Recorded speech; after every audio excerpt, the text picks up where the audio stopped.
Hello అండి, శ్రావణ మాసం వస్తుంది. అమ్మవారికి కాసుల మాల ఎలా ప్రిపేర్ చేయాలో, ఇంట్లో ఎలా తయారు చేయాలో చూపిస్తున్నాను. ఫస్ట్ అయితే మనం కాయిన్స్ అన్నిటిని వాటర్లో నీట్గా వాష్ చేయండి.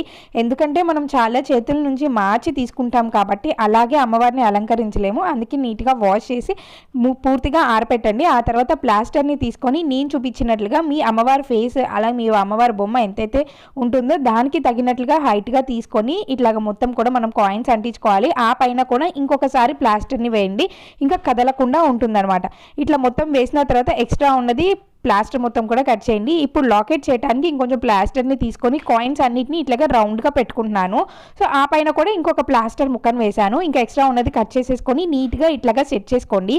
ఇట్లా అన్నీ ఒకటే వరుసలాగా వచ్చేలాగా పెట్టుకొని ప్లాస్టర్ని వేసుకోండి. అంతేనండి, పసుపు కుంకంతో అలంకరించారు అంటే అమ్మవారికి కాసుల మాల తయారైపోతుంది. ఇలా ఒకసారి తయారు చేసుకున్నారంటే ఎవ్రీ ఇయర్ మనం ఇదే యూజ్ చేయొచ్చు. నచ్చిందా మీకు? నచ్చితే తప్పకుండా ఉపయోగపడే వాళ్ళకి షేర్ చేసి లైక్ చేసేయండి.